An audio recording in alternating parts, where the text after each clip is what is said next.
এই বিশাল সুর ট্রাম্পিট নিয়ে হুইসেল দেওয়ার জন্য আল্লাহর আরশের দিকে তাকিয়ে আছেন। যে মুহূর্তে আমরা এখন কথা শুনছি এখনো তাকিয়ে আছেন উনি।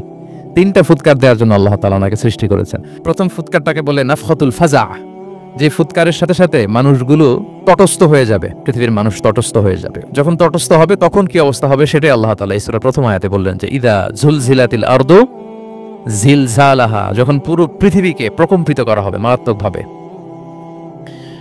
ইসরাফিল আলাইহিস সালাম প্রথম যে ফুৎকারটা দিবেন তখন পুরো পৃথিবী কেঁপে উঠবে, মারাত্মকভাবে কেঁপে উঠবে। তারপরের যে ফুৎকার দিবেন তখন সব মরে যাবে, আমরা পৃথিবীতে কেউই বেঁচে থাকবো না। তখন মানুষ মরে যাবে, জিন জাতি মরে যাবে, সমস্ত ফেরেশতারাও মরে যাবে। যে ফেরেশতা মালাকুল মাউত, যিনি মৃত্যুর ফেরেশতা, যার মাধ্যমে আল্লাহ তাআলা মৃত্যু ঘটিয়ে থাকেন, তারও মৃত্যু ঘটবে। সে আল্লাহ তাআলার কাছে বলবে, আল্লাহ পৃথিবীর সবাই মরেছে, আপনার আদেশ অনুযায়ী মানুষ, জিন, ইবলিস সবাইকে আমি মৃত্যু দিয়েছি, তাদের রূহ কবজ করেছি, এখন কি হবে? আল্লাহ তাআলা বলবেন, এখন তুমি মরবে, মুতিয়া মালাকুল মাউত, এখন তুমি মরো। মালাকুল মাউত তখন মারা যাবে। এত ভয়ঙ্কর একটা চিৎকার দিয়ে মালাকুল মাউত জগৎ থেকে বিদায় নিবে। আল্লাহর হাবিব সাল্লাল্লাহু আলাইহি ওয়াসাল্লাম বলেন, ওই ভয়ঙ্কর চিৎকার যদি পৃথিবীবাসী শুনতে পেত তাহলে আলাদা করে ইসরাফিলের সিঙ্গার ফুৎকার দেওয়ার প্রয়োজন হতো না। প্রতিটা মানুষ তাদের কানের পর্দা ফেটে মুহূর্তেই লাশ হয়ে পড়ে যেত। মালাকুল মাউত মরে যাবে। তখন মহাবিশ্বের কেউ থাকবে না একটা সত্তা ছাড়া। তিনি কে? আল্লাহ সুবহানাহু ওয়া তাআলা। সূরাত আর-রহমানে আল্লাহ তাআলা চমৎকারভাবে বলেছেন, কুল্লু মান আলাইহা ফান ওয়া ইয়াবকা ওয়াজহু রাব্বিকা যুল জালালি ওয়াল ইকরাম। পৃথিবীতে যা আছে সব নিঃশেষ হয়ে যাবে একমাত্র তিনি ছাড়া। তিনি হচ্ছেন অব্যয়, অক্ষয়, অবিনশ্বর, চিরঞ্জীব, শাশ্বত। এরপর কেউ যখন থাকবে না, আল্লাহ তাআলা ইসরাফিল আলাইহিস সালামকে আবার জীবিত করবেন। তখন তিনি সর্বশেষ হুইসেলটা দিবেন। আবার জীবিত হয়ে তিনি লাস্ট 3 নম্বর হুইসেলটা দিবেন। লাস্ট হুইসেলটা যখন দেয়া হবে তখন জমিন থেকে সব মৃত লাশগুলো আবার জীবিত হয়ে দাঁড়াতে শুরু করবে। মিনহা খালাকনাকুম ওয়া ফিহা নুঈদুকুম ওয়া মিনহা নুখরিজুকুম তারাতান উখরা। মাটি থেকে বানিয়েছি, মাটির কবরে তোমাদের পাঠিয়েছি, আবার মাটি থেকে তোমাদেরকে উত্থিত করা, আবার সবাই উঠবে। এই 3টা হুইসেল দেওয়ার জন্য আল্লাহ তাআলা সাইয়েদনা ইসরাফিল আলাইহিস সালামকে সৃষ্টি করেছেন। ওনার প্রথম হুইসেল দেওয়ার পরে কি অবস্থা হবে, কি রিঅ্যাকশন হবে, ওইটা আল্লাহ তাআলা সূরাতুল জিলজালের প্রথম আয়াতে বললেন, ইযা জুলজিলাতিল আরদু জিলজালাহা, যখন পুরো পৃথিবীটা প্রকম্পিত হবে, মারাত্মকভাবে প্রকম্পিত হবে। ওয়া আখরাজাতিল আরদু আফকালাহা, আর যখন জমিন তার ভেতরে থাকা ভারী বস্তুগুলোকে উদ্গীরণ করে দিবে, বমি করে বের করে দিবে, ভমিটিং করবে বা নিক্ষেপ করবে। পৃথিবীর ভেতরে কি আছে? তাফসিরে এসেছে আল মাউতা ওয়াল কুনুজ, অর্থাৎ মৃত ডেড বডিগুলো। সেই আদম আলাইহিস সালামের সময় থেকে শুরু করে কিয়ামত পর্যন্ত পৃথিবী সব ডেড বডিগুলোকে ধারণ করে তার ভেতরে, তাই না? জীবিতদেরকে ভূপৃষ্ঠ উপরে ধারণ করে আর মৃতদেরকে জমিন তার পেটের ভেতরে ধারণ করে। তো আখরাজাতিল আরদু আফকালাহা, জমিন ভারী বস্তুগুলোকে উদ্গীরণ করবে, তাহলে সব ডেড বডিগুলোকে তখন বের করে দিবে। আর কুনুজ যত আছে, মিনারেলস, যত খনিজ পদার্থ আছে পৃথিবীর ভেতরে, স্বর্ণ, যত মিনারেল আছে, ইউরেনিয়াম থেকে শুরু করে যত গ্যাস আছে, প্লাটিনাম আছে, যা আছে, আগুন, অগ্নিকুণ্ড, সব কিছু জমিন বের করে দিবে। মারাত্মক এক বিস্ফোরণের মধ্য দিয়ে জমিন সবকিছু উদ্গীরণ করে বের করে দিবে। তাহলে দেখেন, কিছুটা সামহাও আপনাদের সামনে চিত্রায়িত হচ্ছে না কিয়ামতটা কেমন হবে? যদি একটু কল্পনা করেন, যেভাবে আল্লাহ তাআলা বলছেন যে ইদা জুলজিলাতিল আরদু জিলজালাহা, পুরো পৃথিবীটা প্রকম্পিত হবে। ওয়া আখরাজাতিল আরদু আফকালাহা, জমিন তার ভেতরের বস্তুগুলো বের করে দিবে, ভারী বস্তুগুলো, অর্থাৎ ডেড বডি এবং যত খনিজ পদার্থ আছে সেগুলো। ওয়া ক্বালাল ইনসানু মা লাহা, মানুষ বলবে পৃথিবীর হলো কি, হোয়াটস হ্যাপেনিং, কি হচ্ছে, কি হলো পৃথিবী এরকম কেন করতেছে?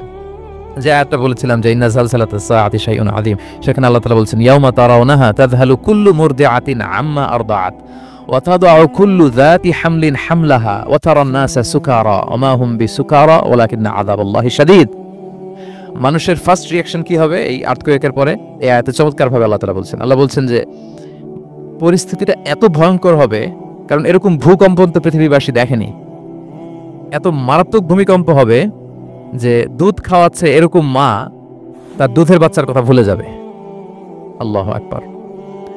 দেখেন এখানে উপমাটা কিরকম। সাধারণত দুধের বাচ্চার প্রতি মায়ের আলাদা একটা টেক কেয়ার থাকে, মানে তাকে রেখে এদিক সেদিক যায় না, গেলেও চোখে চোখে রাখে, বা কোথাও গেলে অন্যকে বলে যায় তুমি একটু দেখো। কি এরকম করে না? দুধের বাচ্চা তো সে খুবই ছোট বাচ্চা, তার আলাদা কেয়ারের প্রয়োজন হয়, এক্সট্রা কেয়ারের প্রয়োজন হয়। তো দুধ খাওয়ায় ব্রেস্ট ফিডিং মাদার কখনো তার বাচ্চাকে চোখের আড়াল করতে দেয় না বা চায় না। আল্লাহ বললেন যে তখন পরিস্থিতি এত ভয়ানক হবে যে নিজের দুধের বাচ্চার কথাই মা ভুলে যাবে। তারপর এখনো পরিপূর্ণ হয়নি পেটের ভেতরে বাচ্চা, এরকম মা যারা আছে গর্ভবতী, সাধারণত কয় মাস পরে বাচ্চা ডেলিভারি হয়? হ্যাঁ, 8 মাস 9 মাস পরে। দেখা যাবে যে 2 মাসের বাচ্চা, এখনো ভ্রূণ, 3 মাসের বাচ্চা, 4 মাসের বাচ্চা। এই ভয়ঙ্কর পরিস্থিতির চোটে যত গর্ভবতী নারী আছে সব মুহূর্তে ডেলিভারি করে দেবে, মুহূর্তে, ইনস্ট্যান্ট। হামলাহা, যত মা আছে গর্ভবতী সবাই, প্রেগনেন্ট মহিলারা মুহূর্তে ডেলিভারি করে দেবে, প্রিম্যাচিউর বেবি। কেউ ভ্রূণ, কেউ 3 মাসের, কেউ 4 মাসের বাচ্চাগুলো ডেলিভারি হয়ে যাবে। মানুষগুলো পঙ্গপালের মতো দৌড়াতে থাকবে, বিক্ষিপ্ত পতঙ্গের মতো দৌড়াতে থাকবে মানুষ। আর বলবে ওয়াকাল ইনসানু মা লাহা। মানুষ তখন, মানুষের ফার্স্ট রিঅ্যাকশন হবে যে মা লাহা, কি হলো, হোয়াটস হ্যাপেনিং, কি হচ্ছে, কিছুই বুঝতে পারতেছি না, মা লাহা, পৃথিবীর কি হলো। ইয়াউমাইযিন তুহাদ্দিসু আখবারাহা, সেদিন পৃথিবী সবকিছু বর্ণনা করে দিবে, সব বয়ান দিয়ে দিবে। আমরা এই পৃথিবীর উপরে জমিনে যা করি সব কিন্তু পৃথিবীর মধ্যে রেকর্ডেড থাকে। জমিন সেদিন বয়ান দিবে, সেদিন আসলে সবকিছুই বয়ান দিবে। জমিন বয়ান দিবে, হাত পা সাক্ষী দিবে। যেখানে মানুষ যে সমস্ত জিনিসের মাধ্যমে, যেই টুলসগুলোর মাধ্যমে পাপ করেছে, অন্যায় করেছে, সবকিছু সেদিন সাক্ষী দিবে। আর সব সাক্ষীর বড় সাক্ষী হবে সেদিন এই জমিন। জমিন হবে সেদিন রাজ সাক্ষী। জমিন হবে কি সাক্ষী? রাজ সাক্ষী। ইয়াউমাইযিন তুহাদ্দিসু আখবারাহা, আল্লাহ জমিনকে বলবে এবার তুমি পাপের বয়ান দাও, রাজ সাক্ষী হয়ে তুমি বয়ান দাও, কি কি ঘটেছে তোমার উপরে। কারণ আমরা যত পাপই করি না কেন, যত কাজই করি না কেন, সব জমিনের উপরই করি, তাই না? তো জমিন সেদিন বয়ান দিবে, সাক্ষী দিবে। ইয়াউমাইযিন তুহাদ্দিসু আখবারাহা। জমিন কিভাবে সাক্ষী দিবে, জমিন কিভাবে কথা বলবে? আল্লাহ তাআলা বলছেন বিআন্না রাব্বাকা আওহা লাহা, কারণ তার রব জমিনকে সেদিন কি করেছে? আদেশ করেছে, প্রত্যাদেশ করেছে। আল্লাহ তাআলার আদেশে জমিন সেদিন কথা বলবার সুযোগ পাবে, সব বয়ান দিবে, কি কি হয়েছে জমিনের ভেতর, কি কি অন্যায় হয়েছে, কি কি পাপ হয়েছে, কি কি সংগঠিত হয়েছে, সব ধরে ধরে জমিন সেদিন বর্ণনা করবে। তাহলে প্রথম 5টা আয়াত আমরা বলে ফেললাম, যে প্রথম 5টা আয়াতে কিয়ামতের বিভীষিকামী পরিস্থিতির একটা পিকচারাইজেশন পাইছেন আপনারা। হ্যাঁ, ভয় লাগতেছে আপনাদের? ভয় লাগতেছে? সেদিনকার পরিস্থিতি কেমন হবে খুব সংক্ষিপ্ত পরিসরে একটা বর্ণনা আমাদের সামনে আসছে না? এই 5 আয়াতে চলে আসছে। কিন্তু ভয়ঙ্কর হবে সেই দিনটা, কেউ কাউকে চিনবে না। ইয়াউমা ইয়াফিরুল মারউ মিন আখিহি ওয়া উম্মিহি ওয়া আবিহি ওয়া সাহিবাতিহি ওয়া বানিহি লিকুল্লি ইমরিইম মিনহুম ইয়াউমাইযিন শা'নুন ইউগনি।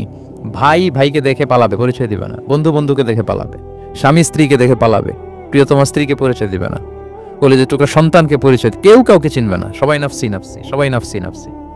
কোনো পোশাক ছাড়া বস্ত্রহীন হয়ে উঠবে। আমাদের আয়েশা রাদিয়াল্লাহু তাআলা আনহা বিষ্ণু ইসলামকে বলবেন, ইয়া রাসূলুল্লাহ, তাহলে মানুষ কি লজ্জিত হবে না বস্ত্রহীন অবস্থায় উঠলে? তখন রাসূল সাল্লাল্লাহু আলাইহি ওয়াসাল্লাম বললেন, লিকুল্লি ইমরিইম মিনহুম ইয়াউমাইযিন শা'নুন ইউগনি। প্রত্যেকের এমন একটা ভয়ঙ্কর অবস্থা হবে যে তার গায়ে কাপড় আছে কি নাই, সে কিরকম অবস্থায় আছে এটাই সে ভুলে যাবে, মানে ওই টেন্ডেন্সি তার থাকবে না। এত ভয়ঙ্কর হবে সেদিনটা। সেই ভয়ঙ্করতম দিনে আল্লাহ তাআলা আমাদেরকে হেফাজত করুক। আল্লাহর হাবিব সাল্লাল্লাহু আলাইহি ওয়াসাল্লাম বলেছেন, সে ভয়ঙ্করতম দিনে আল্লাহর সুশীতল আরশের নিচে 7 শ্রেণীর লোকজন ছায়া পাবে। ওই 7 শ্রেণীর অন্তর্ভুক্ত যেন আমরা হতে পারি, আল্লাহ তৌফিক দান করুক। সম্মানিত ভাইরা, তাহলে সূরা জিলজালের 8 আয়াত বিশিষ্ট সূরার প্রথম 5 আয়াত আমরা কভার করলাম। আমরা বলেছি যে প্রথম 5 আয়াতে আল্লাহ তাআলা কিয়ামতের বিভীষিকাময় পরিস্থিতির বর্ণনা দিয়েছেন, সেটা গেল। পরের 3 আয়াতে কি নিয়ে আলোচনা করা হয়েছে বলেন তো দেখি, মনে আছে কিনা? হ্যাঁ, আমল কিভাবে পেশ করা হবে, আমলনামা, সেটা নিয়ে আল্লাহ তাআলা বলেছেন। আল্লাহ তাআলা শুরু করছেন, আল্লাহ বলছেন যে ইয়াউমাইযি ইয়াসদুরুন নাসু আশতাতা, সেদিন মানুষগুলো দলে দলে বের হবে, দলে দলে এসে বের হবে। কেন? লিউরাউ আমালাহুম, যাতে করে তাদের আমলনামা তাদেরকে দেখানো যায়। তার মানে কি করেছি সেদিন আমলনামা আমরা দেখব। ইয়াউমাইযি ইয়াসদুরুন নাসু আশতাতাল লিউরাউ আমালাহুম, যাতে করে তাদের আমলনামা তাদেরকে দেখানো যায়। তার মানে সেদিন আমরা আমাদের আমলনামা দেখব, কি করেছি না করেছি সব সেদিন সে আমলনামায় থাকবে। তো আমলনামাটা 2 ভাবে দেয়া হবে, হাদিসে এসেছে, কোরআনের আয়াতেও এসেছে। নেককার লোকদের আমলনামা ডান হাতে দেয়া হবে, সামনের দিক থেকে। আর পাপাচারী, সীমা লঙ্ঘনকারী, জালিমদের আমলনামা পেছন থেকে বাঁ হাতে দেয়া হবে, পেছন থেকে এনে বাঁ হাতে। আর নেককারদের সামনে থেকে ডান হাতে। আল্লাহ তাআলা যেন আমাদেরকে ডান হাতে আমলনামা দান করেন। এই কথাটা আল্লাহ চমৎকার ভাবে বলছেন, ফাআম্মা মান উতিয়া কিতাবাহু বিয়ামিনিহি ফাসাউফা ইউহাসাবু হিসাবান ইয়াসিরা। সেদিন আল্লাহ তাআলা যাকে ডান হাতে আমলনামা দিবে তার হিসাবটা সহজ হবে। আল্লাহর হাবিব সাল্লাল্লাহু আলাইহি ওয়াসাল্লাম সব সময় এই দোয়াটা করতেন, আল্লাহুম্মা হাসিবিনা হিসাবান ইয়াসিরা। হে আল্লাহ, আপনি আমার হিসাবটাকে সহজ করেন, হে আল্লাহ, আপনি আমার হিসাবটাকে সহজ করেন। এই দোয়াটা আপনারাও পড়বেন, আল্লাহুম্মা হাসিবিনা হিসাবান ইয়াসিরা দেখেন আল্লাহর হাবিব সাল্লাল্লাহু আলাইহি ওয়াসাল্লামের ব্যাপারে বলা হয়েছে গফিরা লাহু মা তাকাদ্দামা মিন যামবিহি ওয়া মা তাআখার। আল্লাহর হাবিব সাল্লাল্লাহু আলাইহি ওয়াসাল্লামের আগের পরের সব গুনাহ মাফ। আদতে তো গুনাহই নাই, নিষ্পাপ ছিলেন তিনি, মাসুম। নবীরা হচ্ছেন মাসুম। তারপরেও আল্লাহর হাবিব সাল্লাল্লাহু আলাইহি ওয়াসাল্লাম এই দোয়াটা করতেন, আল্লাহুম্মা হাসিবনা হিসাবান ইয়াসীরা। এরপর তিনি এই দোয়াটা সবসময় করতেন। তাহাজ্জুদের সালাতে দাঁড়ালে দাঁড়িয়ে থাকতে থাকতে ওনার পা ফুলে যেত, সিজদায় যে কাঁদতে কাঁদতে জামা ভিজিয়ে ফেলতেন, হাত্তা বাল্লা লিহিয়াতাহু, দাড়ি ভিজিয়ে ফেলতেন, হাত্তা বাল্লা হাজারাহু, জামা ভিজিয়ে ফেলতেন, হাত্তা বাল্লাল আরদা, সিজদায় পরে কাঁদতে কাঁদতে জমিন ভিজিয়ে ফেলতেন। তো আম্মা জান আয়েশা রাদিয়াল্লাহু তাআলা আনহা বলতেন, ইয়া রাসূলুল্লাহ এত কষ্ট কেন করেন, আপনার পা ফুলে যায়, কাঁদতে কাঁদতে আপনি হয়রান হয়ে যান, আল্লাহ তো বলেছেন যে আপনার আগের পরে সব গুনাহ মাফ। আল্লাহ হাবিব সাল্লাল্লাহু আলাইহি ওয়াসাল্লাম বলতেন, আফালা উহিব্বু আন আকুনা আবদান শাকুরা, হে আয়েশা আমি কি শুকরগুজার বান্দা হতে পছন্দ করব না? আল্লাহ তাআলা আমাকে ক্ষমা করেছেন, আমাকে স্পেশাল স্ট্যাটাস দিয়েছেন, এই যে আল্লাহ তাআলার বিশেষ অনুগ্রহ, এটার শুকরিয়া স্বরূপ আমি কি তার কাছে নিজেকে পেশ করব না? তো দেখেন আল্লাহর হাবিব সাল্লাল্লাহু আলাইহি ওয়াসাল্লাম যার কোনো গুনাহ নাই তিনিও দোয়া করতেন, আল্লাহ আমার হিসাবটা সহজ করো। সেদিন যার হিসাব সহজ হবে তার জন্য সবকিছু মিলে যাবে, তার মুক্তি। আর যদি আল্লাহ হিসাব কঠিন করে, হাদিসে এসেছে আল্লাহ যদি কাউকে জিজ্ঞেস করে, মান নুকিশা উযযিবা, নুকিশা এসেছে নিকাশ থেকে, আমরা বাংলা একটা কথা বলি না, হিসাব নিকাশ, নিকাশ বলেন আপনারা, নিকাশ, হিসাব নিকাশ বলেন, নিকাশটা আরবি শব্দ। মান নুকিশা উযযিবা, যার নিকাশ নেওয়া হবে, হিসাব নিকাশ নেওয়া হবে, উযযিবা, তাকে আল্লাহ শাস্তি দেবে। যদি বলে এটা করলা কেন, ওখানে গেলা কেন, এটাতে জড়িত হইলা কেন, এই কেন কেনর প্রশ্নবাণে যদি আল্লাহ তাআলা আমাদের জর্জরিত করেন তাহলে অবস্থা খারাপ। আল্লাহ আমাদেরকে হেফাজত করুক। আর যাকে আল্লাহ তাআলা অনুগ্রহ করবেন, অনেক আল্লাহ তাআলা এইভাবে অনুগ্রহ করবেন, আল্লাহ বলবেন তুমি যে এই পাপটা করছিলা মনে আছে? তখন বান্দা বলবে আল্লাহ মনে আছে, আমি স্বীকৃতি দিচ্ছি, অ্যাকনলেজ করছি, আল্লাহ আমি পাপী, আল্লাহ আমি ভুল করে ফেলেছি। আল্লাহ বলবে এটা দুনিয়ার কেউ জানে না, আজকে আমিও জানাবো না কাউকে, যাও তুমি আমার এই ডান হাতের নিচ দিয়ে জান্নাতের ভেতরে ঢুকে যাও। আল্লাহুম্মা জাআলনা মিনহুম, আল্লাহুম্মা জাআলনা মিনহুম, আল্লাহুম্মা জাআলনা মিনহুম ইয়া রাব। আল্লাহ তুমি আমাদেরকে তাদের অন্তর্ভুক্ত করো, আমরা পড়ি আমিন। আল্লাহর হাবিব সাল্লাল্লাহু আলাইহি ওয়াসাল্লাম বলতেন, আল্লাহুম্মা হাসিবনা হিসাবান ইয়াসীরা, আল্লাহ আপনি আমাদের হিসাবকে সহজ করুন। ফাআম্মা মান উতিয়া কিতাবাহু বিয়ামিনিহি, তাহলে হিসাব সহজ হবে কাদের? যাদেরকে আল্লাহ কোন হাতে আমলনামা দিয়েছেন? ডান হাতে। ফাসাউফা ইউহাসাবু হিসাবান ইয়াসীরা, তাদেরকে সহজভাবে হিসাব নেওয়া হবে। ওয়ায়ানকালিবু ইলা আহলিহি মাসরুরা, তারা তাদের পরিবারের সাথে খুব আনন্দ উৎফুল্লতার সাথে মিলিত হবে। আর ওয়া আম্মা মান উতিয়া কিতাবাহু ওয়ারাআ যাহরিহি, আর যাদেরকে পেছন থেকে আমলনামা দেয়া হবে বা হাতে, ফাসাউফা ইয়াদউ সুবুরা, তারা মৃত্যু কামনা করবে, সেদিন মৃত্যু, ধ্বংস কামনা করবে, তারা নিজেদের ধ্বংস। ওয়া ইয়াসলা সাঈরা, আর তারাই জাহান্নামে অন্তর্ভুক্ত হবে, জাহান্নামে তারাই প্রবেশ করবে। ওয়াল আয়াযু বিল্লাহ, নাউযু বিল্লাহ, আল্লাহ আমাদেরকে তুমি হেফাজত করো। তাহলে আমলনামার পর্বটা কেমন হবে? আল্লাহ বলছেন ইয়াউমা ইযিন ইয়াসদুরুন নাসু আশতাত, দলে দলে মানুষ উঠবে, কবর থেকে আসবে, লিউরাউ আমালাহুম, যাতে করে তাদের আমলনামা তাদেরকে দেখানো হয়। আর আমলনামা কারো আসবে সামনে থেকে ডান হাতে, কারো আসবে, আমরা যেন ডান হাতে পাই নাকি, এই ফরিয়াদ, এই প্রার্থনা আমরা আল্লাহর কাছে করি। এবার আমলনামা পেয়ে গেলাম আমরা সবাই হাতে, এবার আল্লাহ তাআলা আমাদেরকে বলবেন তোমরাই একটু পড়ো তোমাদের আমলনামা। ইকরা ইকরা কিতাবাকা কাফা বিনাফসিকা আল-ইয়াউমা আলাইকা হাসিবা, পড়ো তোমার আমলনামা, হিসেবের জন্য তুমিই যথেষ্ট। আজকে ধরেন আজকে আপনার গণিত পরীক্ষা গেছে, ধরেন অঙ্ক পরীক্ষার পরে যার খুব কনফিডেন্স ভালো, ভালো গণিত জানে, সে আসলে আগে থেকেই জানে যে আমি 100তে 100, তার একটা নিজের হিসেব নিকেশ আছে না নাকি? হ্যাঁ। আর ধরেন যে যার গণিত মিলে নাই, পরীক্ষা ভালো হয় নাই, যে হচ্ছে খুব খারাপ ছাত্র, একেবারে লাড্ডু গুড্ডু মেরে আসছে, ও নিজেও জানে এটার ফল প্রকাশের জন্য এত ওয়েট করা লাগে না, তার একটা হিসাব নিকেশ আগে থেকে জানা আছে যে আমার দিয়ে তো কিছু হবে না, আমার অন্য চিন্তা করতে হবে। ফলাফল রেজাল্ট আসে নাই, কিন্তু সে নিজেও জানে যে সে 00 পাবে। আর যে গণিতে খুব ভালো, হ্যাঁ, সব তার গণিত মিলে গেছে, রেজাল্টের আগে থেকেই সে জানে যে আমার 100 থেকে 100 কেউ এটা থামাতে পারবে না। তো আমরা আসলে কে কি করেছি, আমাদের কি আমলনামা, সেদিন তো আমরা পাবো, কিন্তু তার আগে আমাদের নিজেদেরও একটা বন্দোবস্ত, হিসেব নিকেশ, বোঝাপড়া আছে না নাই বলেন? আমরা জানি আমরা কে কি করেছি আমরা জানি। আল্লাহ নিজেদেরকে তখন দায়িত্ব দিয়ে বলবেন ইকরা কিতাবাকা কাফা বিনাফসিকা আল-ইয়াউমা আলাইকা হাসিবা, পড়ো তোমার আমলনামা, ইকরা, পড়ো। এবার তুমি মার্কিং করো, তোমাকে আমি মার্কিং করার আগে তুমি একটু করো দেখি তুমি কি করেছো, তুমি একটু মার্কিং করো।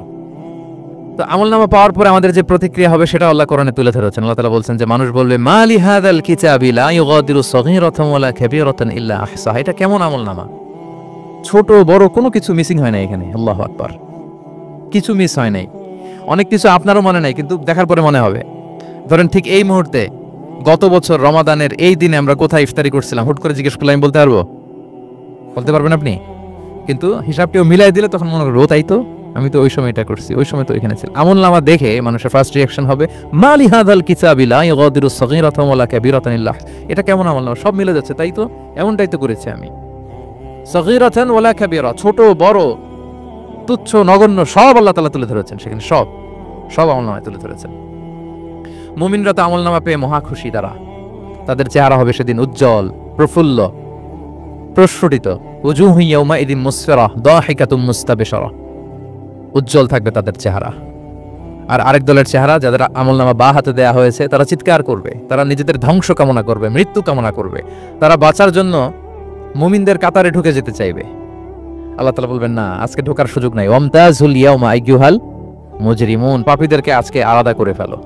সীমাহুম ফি উজুহিহিম মিন আসারিস সুজুদ, তাদের চেহারার মধ্যে সিজদার দাগ দেখে ফেরেশতারা জান্নাতীদেরকে আলাদা করবেন, জাহান্নামীদেরকে আলাদা করবেন।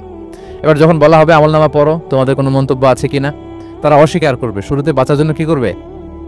দুনিয়াতে যেরকম হয়, সুপ্রিম কোর্টে দাঁড়িয়ে, কাঠগড়ায় দাঁড়িয়ে যেটা করে মানুষ, বাঁচার সর্বশেষ চেষ্টাটা করে, অস্বীকার করে, মিথ্যা বলে না? সেদিনও মানুষ অস্বীকার করবে, তারা বলবে আল্লাহ এটা আমি করি নাই। কি বলবে? করি নাই। তা আল্লাহ তাআলা কি প্রমাণ করে দিতে পারবেন যে তারাই এটা করেছে? হ্যাঁ, এত ফ্যাক্টর অথেন্টিকেশন আল্লাহর কাছে থাকবে যে মানুষ অবাক হয়ে যাবে। আমরা যে মোবাইলে 3 ফ্যাক্টর 4 ফ্যাক্টর অথেন্টিকেশন দেই না, হ্যাঁ, আল্লাহর কাছে এরকম অনেকগুলো ফ্যাক্টর অথেন্টিকেশন থাকবে। আল্লাহ তাআলা প্রমাণ করে ছাড়বেন যেটা তুমিই করেছো। আল্লাহ তাআলা বলবেন এই আমলনামা যদি বিশ্বাস না হয়, আমার কিরামান কাতিবিনের কাছে একটা ব্যাকআপ ফাইল আছে, ওটার সাথে মিলাবো। কিরামান কাতিবিনা ইয়ালামুনা মা তাফআলুন, তোমরা যা করেছো সব তারা জানে, সব লিখে রেখেছে। কিরামান কাতিবিনের ব্যাকআপ ফাইল আনার পরে দেখা যাবে যে আমলনামা হুবহু একেবারে পাই টু পাই মিলে গিয়েছে। তারপরও তারা অস্বীকার করবে, বলবে যে আল্লাহ আমরা করি নাই, তোমার ফেরেশতারা ভুল করে লিখছে। এরকম নানা ধরনের অজুহাত, নানা ধরনের মিথ্যাচার তারা করতে চাইবে। আল্লাহ তাআলা তখন বলবেন যে ওয়াকুল্লা ইনসানিন আলজামনাহু তায়রাহু ফি উনুকিহি ওয়া নুখরিজু লাহু ইয়াওমাল কিয়ামাতি কিতাবান ইয়ালকাহু মানশুরা।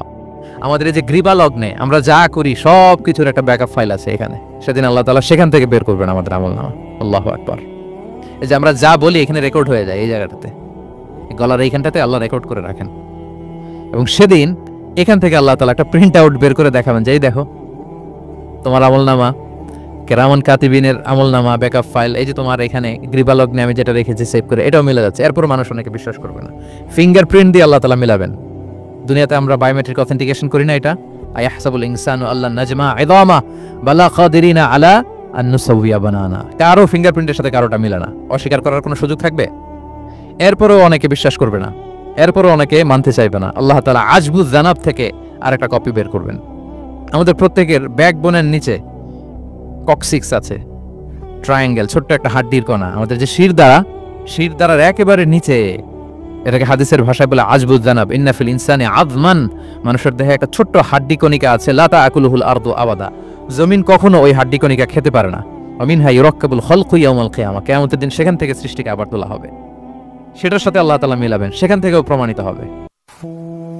এরপর আল্লাহ তাআলা ভিডিও রেকর্ড দেখাবেন, ওয়াকুল্লা শাইইন আহসাইনাহু ফি ইমামিম মুবিন নামক ভিডিও রেকর্ডার দিয়ে। তখন আপনি সরাসরি দেখবেন যে এই তো আপনি ওই জায়গায় গিয়েছেন, এই তো আপনি পাপ কাজ করেছেন, এই তো আপনি অন্যায় কাজ করেছেন, এই তো আপনি জুলুম করেছেন, এই তো সীমালঙ্ঘন করেছেন, সব কিছু আপনি একেবারে ভিজুয়াল প্রেজেন্টেশন, আর অস্বীকার করার কোনো সুযোগ থাকবে না। তারপরেও যারা অস্বীকার করবে যে আল্লাহ আমি করি নাই, আল্লাহ বলেন আলিয়াউমা নাখতিমু আলা আফওয়াহিহিম ওয়া তুকাল্লিমুনা আইদিহিম ওয়া তাশহাদু আরজুলুহুম বিমা কানু ইয়াকসিবুন, সেদিন তার মুখকে আমি সিলগালা করে দেব, আর সুযোগ দেওয়া হবে না। অনেক অস্বীকার করেছো, তার হাত সাক্ষী দিবে, তার পা সাক্ষী দিবে, সেদিন আল্লাহ তাআলা প্রমাণ করেই ছাড়বেন যে এই পাপ তুমি করেছো। তাহলে আমলনামা কিভাবে আল্লাহ দিবেন? আল্লাহ বলেন ইয়াউমা ইযিন ইয়াসদুরুন নাসু আশতাতা, দলে দলে আসবে, লিউরাউ আমালাহুম, যাতে করে তাদেরকে আমলনামা দেখানো হয়। ফামান ইয়ামাল মিসকালা যাররাতিন খাইরান ইয়ারা, অনুপরিমাণ ভালো করেছো তো সেটা তুমি দেখতে পাবে, অনুপরিমাণ খারাপ করেছো তো সেটাও তুমি দেখতে পাবে। যাররা মানে হচ্ছে অণু, অ্যাটম, বস্তুর ক্ষুদ্রতম একক, একেবারে অণুর কথা আল্লাহ তাআলা বলেন যে একেবারে ছোট্ট কাজ সেটাও তুমি দেখতে পাবে, ছোট্ট খারাপ কাজ সেটাও দেখতে পাবে। আমরা অনেক সময় ছোটখাটো জিনিসগুলোকে গুরুত্ব দেই না। আল্লাহর হাবিব সাল্লাল্লাহু আলাইহি ওয়াসাল্লাম বলেছেন ওয়ালা তাহকিরান্না মিনাল মা'রুফি শাইআ ওয়ালাউ আন তালকা আখাকা বিওয়াজহিন তালিক, তোমরা কোনো ছোট ভালো কাজকে এটাকে আন্ডারমাইন করো না, ছোট মনে করো না, যে কোনো ভালো কাজ হোক এটাকে ছোট করবো না। ইভেন তুমি তোমার ভাইয়ের সাথে দেখা হলো যে মুচকি হাসি দিয়ে কথা বলো, এটারও তুমি মনে করো না যে এটা কাজে লাগে, এটাও কাজে লাগবে। এটাও সেদিন মিজানের পাল্লায় তোমার নাজাতের বড় মেজর একটা ওসিলা হয়ে যেতে পারে। আপনি যে আপনার ভাইয়ের সাথে মুচকি হাসি দিয়ে কথা বলেন, এটা সাদাকার সওয়াব হয়। Your smile to your brother it's a charity. তাবাসসুমুকা ফি ওয়াজহি আখিকা সাদাকা। দেখলেন, সালাম দিলেন, একটা মুচকি হাসি, এটা সাদাকা দেওয়ার সওয়াব। সুবহানাল্লাহ। এটাও সেদিন কাজে লেগে যাবে। সো ফামান ইয়ামাল মিসকালা যাররাতিন খাইরান ইয়ারা ওয়া মান ইয়ামাল মিসকালা যাররাতিন শাররান ইয়ারা। ছোট্ট ভালো কাজ যদি করো সেটাও দেখবে, ছোট্ট খারাপ কাজ যদি করো সেটাও দেখতে পাবে। যত ছোট ভালো কাজ করেন, রাস্তায় একটা ধরেন যে কলার ছোলা পড়েছিল, ভাবলেন যে এইটা সরাই দেয় একটু, আমি ইমাতাতুল আদা আনিত তারিক হবে, মানুষ পিছলে পড়লে পা ভাঙবে, এই ময়লাটা একটু সরাই দিলেন। কলার একটা ছোলা পড়েছিল খোসা, এটা ফেলে দিচ্ছেন, দেখবেন যে ওই দিন এটাও রেজিস্টার করা আছে, এটাও লেখা। একজনকে মুরব্বী একজন আসছে, আপনার বসার সিট ছিল, ওনার সিট ছিল না, উঠে দাঁড়িয়ে তাকে বসার সুযোগ করে দিয়েছে, ওই দিন দেখবেন যে এটাও লেখা, এটার জন্য অনেক সব রেজিস্ট্রেশন করা আছে। একজন রাস্তা দিয়ে যাচ্ছিল, জিজ্ঞেস করতেছে ভাই যে এই জালান অমুকটা কোথায়, আপনি বলে দিলেন যে জালান গুম্বারটা তো এইদিকে, তো সে আপনার কারণে ওই দিন সঠিক পথে যেতে পারলো। আপনার কাছে মনে হয়েছে ছোট্ট ফিউ সেকেন্ডসের একটা নেক কাজ, কিন্তু সেদিন দেখবেন আমলনামায় সেটাও লেখা। আবার এরকম ছোট্ট ফামাইয়া আমাল মিসকালা যাররাতিন শার, ছোট্ট আপনি একটা গালি দিয়েছেন কাউকে, কারোর ব্যাপারে, এর ব্যাপারে ওর কাছে যে কান ভারী করছেন, ফেসবুকে একটা বাজে কমেন্ট করে দিয়েছেন, দেখার কেউ নাই, ধরার কেউ নাই, দিলাম একটা গালি, দেখবেন যে ওই দিন সব একেবারে ক্ষুদ্র থেকে ক্ষুদ্রতর অনুপরিমাণ খারাপ কাজ, ভালো কাজ সব সেদিন আমলনামায় তুলে রাখবে কে? আল্লাহ সুবহানাহু ওয়া তাআলা, তিনি সেদিন আমলনামায় সব তুলে রাখবেন। সো আমরা কোনো ভালো কাজকে যেন তুচ্ছ মনে না করি, কোনো খারাপ কাজের সাথে যেন জড়িত না হয়, যত ছোট হোক। শয়তানের ওয়াসওয়াসায়, প্রবৃত্তির ধোকায় পড়ে, নফসের ধোকায় পড়ে কখনোই যেন পাপের কাজে আমরা পা না বাড়াই, এবং প্রত্যেকটা পাপকেই যেন আমরা ভয়ঙ্কর মনে করি, যে না এটা আমার যেন কাল হয়ে দাঁড়াতে পারে। আর প্রতিটা ভালো কাজ করার ক্ষেত্রে যেন আমরা প্রতিযোগিতা করি, আর এই মাইন্ডসেট যেন থাকে যে না এটা আমাকে বাঁচাতে পারে সেদিন। কি বলেন, ঠিক কিনা? তাহলে আল্লাহ তাআলা শেষ করলেন ফামাইয়া আমাল মিসকালা যাররাতিন খাইরান ইয়ারা। প্যাস লেগে যায় না? লেগে যায়, স্বাভাবিক। আগে খাইরান, পরে শাররান। অনুপরিমাণ ভালো করলে সেটাও সে সেদিন কি পাবে, অনুপরিমাণ খারাপ করলেও পাবে। দেখেন, এটা একটা আশা জায়গা নিয়েছে আমাদের, কিন্তু হোপফুল করে, তাই না? আমরা অনেক সময় এমন হয় যে ভালো কাজ করছি, কেউ দেখে নাই। হ্যাঁ, আপনি এই আয়াতটা খেয়াল করবেন যে না কেউ দেখে নাই, কিন্তু দেখেছে কে? আল্লাহ দেখেছেন, উনি দেখলেই চলবে, আমার আমলনামা এটা ঠিকই থাকবে। কোন এক কারণে সমাজের সবাই আপনাকে ভুল বুঝেছে, misunderstanding, everyone got you wrong, আসলে আপনি ঠিক ছিলেন, সবাই পরিস্থিতি সামাজিক এটা সেটা এরকম হয় না যে সবাই ভুল বুঝতেছে, আসলে আপনি ঠিকই করছেন, সবাই ভুল বুঝুক, আপনার আমলনামায় সেটা ভালো কাজ হিসেবে লেখা থাকবে, ঠিক কিনা? অনেক সময় ঠকায় লোকজন, আমাদেরকে ঠকায় নানাভাবে, আমরা হয়তো তার সাথে পেরে উঠি না। মাঝে মাঝে কিছু ভিডিও আমি দেখি, এই আপেল বিক্রি করতেছে, কি অদ্ভুত ব্যবসায়ী, তো দেখাচ্ছে খুব ভালো ভালো আপেল, আপনারা দেখেছেন কিনা জানি না, সে আবার ওই পলিথিনের ভেতরে পচা নষ্ট আপেলগুলোর কয়েকটা প্যাকেট করে রাখে। তো আপনি বেছে বেছে যেই ভালো আপেলে দিবেন সেটাই সে নিয়ে প্যাকেটে দিয়ে দিচ্ছে। মাপটাপ করার পরে আপনি যখন টাকা বের করতেছেন বা অন্য মানুষকে হুট করে সে ওই পচা আপেলের ওইটা, আপনার একই পলিথিন একই ওজনের একটা হিসাব থাকে, ওইটা ধরাই দিচ্ছে। আপনি কোত্থেকে না কোত্থেকে আপেল কিনছেন, বাসা হয়তো অনেক, বাসায় যেয়ে দেখেন সর্বনাশ, কি টসটসে পাকা আপেলগুলো বেছে বেছে দিলাম, এখন দেখি পচা, তো ওরে তো আর পাবেন না, ওরে আর ধরাও হইল না। আপনি ভাবছেন হিসাবটা এখানেই শেষ, হ্যাঁ এখানেই শেষ না, lot of unsettled issue yet to be settled, এরকম অনেক কিছু আছে দুনিয়াতে আপনি সেটেল করতে পারেন নাই, সেটেল হবে সেদিন। দ্য কনসেপ্ট অফ আখিরা যদি না থাকতো, this worldly life would be a joke. আখিরা বলে যদি কিছু না থাকতো, এই পৃথিবীটা আসলে একটা জোক ছিল, জোক। কেটে টুকরা টুকরা করে বস্তাবন্দি করে ফেলে রাখছে ডোবার মধ্যে, কেউ দেখে নাই, হদিস নাই, এটা সাক্ষীও পাওয়া, বিচারও হচ্ছে না। আর বিচারের যে দীর্ঘসূত্রিতা, আপনি ভাবছেন শেষ, এখানেই শেষ? Not that easy brother. একদিন এই ঋণ তাকে শোধ করতে হবে। ফামাইয়া আমাল মিসকালা যাররাতিন খাইরান ইয়ারা ওয়া মাইয়া আমাল মিসকালা যাররাতিন শাররান ইয়ারা। ছোট্ট ছোট্ট ভালো যেখানে আল্লাহ লিখে রাখবেন, এই বড় বড় লোক ঠকানো, জুলুম, অপরাধ, এগুলোর বিচার হবে না একদিন? বলেন, বিচার হবে। তাহলে কনসেপ্ট অফ আখিরা এটা আমাদেরকে আশাবাদী করে। এই যে আমরা কেউ দাদা হারিয়েছি, বাবা হারিয়েছি, আমরা বিশ্বাসীরা, আমরা হতাশ হই না, আমরা বিশ্বাস করি আমি তো আমার বাবাকে পাচ্ছি ওইখানে, তো ক্ষণিকের একটা সময়, দুনিয়ার জীবনটা কি ক্ষণিকের। দিস দুনিয়া কম্পেয়ার টু আখিরা ইজ নাথিং, অ্যাবসলিউটলি নাথিং। আখিরাতের তুলনায় এটা তো কিছুই না। আমার দাদাকে পাবো, বাবাকে পাবো, তার মানে আখিরা, কনসেপ্ট অফ আখিরা আমাদেরকে হোপফুল করে, আশাবাদী করে।